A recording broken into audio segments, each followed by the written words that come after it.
नमस्कार। खबर उत्तर प्रदेश में आप सभी का स्वागत है। आज हम बात करेंगे बिहार चुनाव को लेकर के।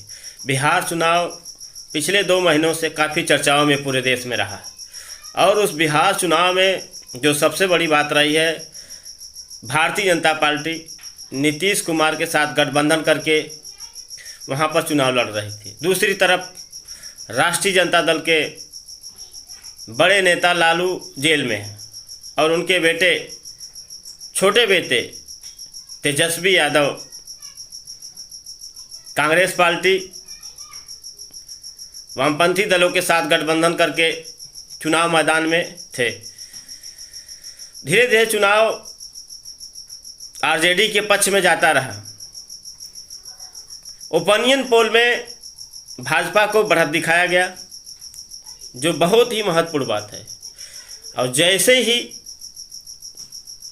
चुनाव पूरे राज्य में बीता,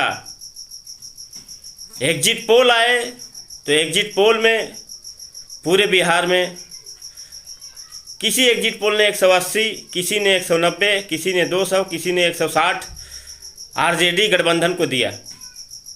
और जब मतगणना हुआ तो काफ़ी कांटे की लड़ाई रही। भाजपा गठबंधन आरजेडी गठबंधन में बहुत ही करीबी लड़ाई रही। और अब जो वर्तमान में चर्चाओं का विषय है उसमें यह है कि पोस्टल बैलेट पेपर में बड़े पैमाने पर धांधली की गई। यह आरोप तेजस्वी यादव खुद लगा रहे हैं। उन्होंने कहा, एक शिक्षक कैसे अनवैलिड पेपर मत डाल सकता है।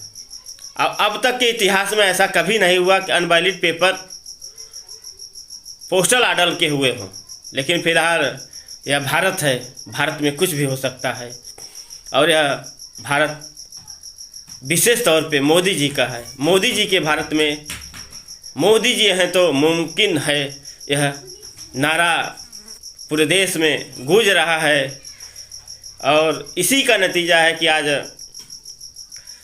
लगभग 10 से 15 सीटों पर आरजेडी आरोप लगा रही है कि हमारे प्रत्याशियों को छल प्रपंच साजिश के तहत हराया गया है। अब परिणाम आ चुके हैं। करीब करीब नीतीश कुमार मुख्यमंत्री की कुर्सी तक पहुंचने ही वाले हैं। लेकिन जो सबसे महत्वपूर्ण बात है, नीतीश कुमार की पार्टी अपने गठबंधन में तीसरे पायदान पे पहुंच गई है।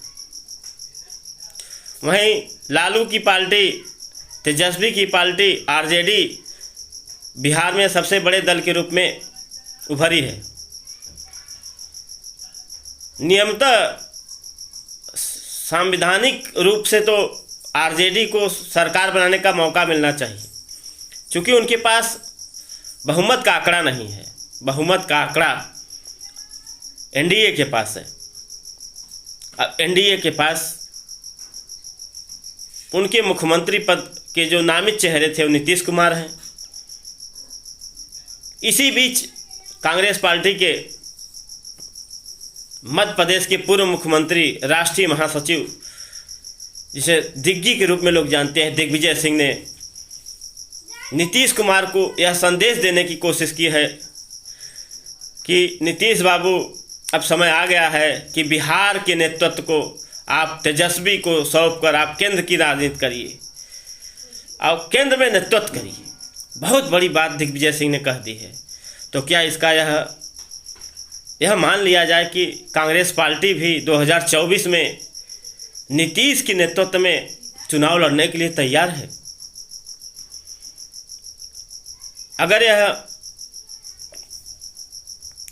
अगर ऐसा हुआ और नीतीश कुमार बिहार की राजनीति से केंद्र की राजनीति में जाते हैं, निश्चित तौर पे पूरे देश में एक परिवर्तन की लहर आएगी। और नीतीश जैसे सुलझे हुए नेता के प्रधानमंत्री बनने पे देश में नए परिवर्तन की तरफ देश जा सकता है। अब निर्णय नीतीश जी को करना है कि उन्हें मुख्यमंत्री बनना है। जैसा कि मुख्यमंत्री तो वह 7 बार बिहार के बन चुके हैं, रेल मंत्री भी रहे हैं और उन्होंने अपने जीवन में इतिहास ही रचा है। इतिहास का नाम नीतीश और नीतीश का नाम इतिहास है। तो नीतीश कुमार को चाहिए, वह अपने विवेक पे उनके निर्भर करता है कि उन्हें कहाँ जाना चाहिए, लेकिन मेरा व्यक्तिगत मानना है नीतीश को केंद्र की राजनीति करनी चाहिए और बिहार में तेजस्वी यादव को मुख्यमंत्री बनाकर वह देश के प्रधानमंत्री बन सकते हैं। अब उन्हें यह निर्णय करना है कि उन्हें प्रधानमंत्री बनना है कि मुख्यमंत्री बनना है। मुख्यमंत्री तो 7 बार बन चुके हैं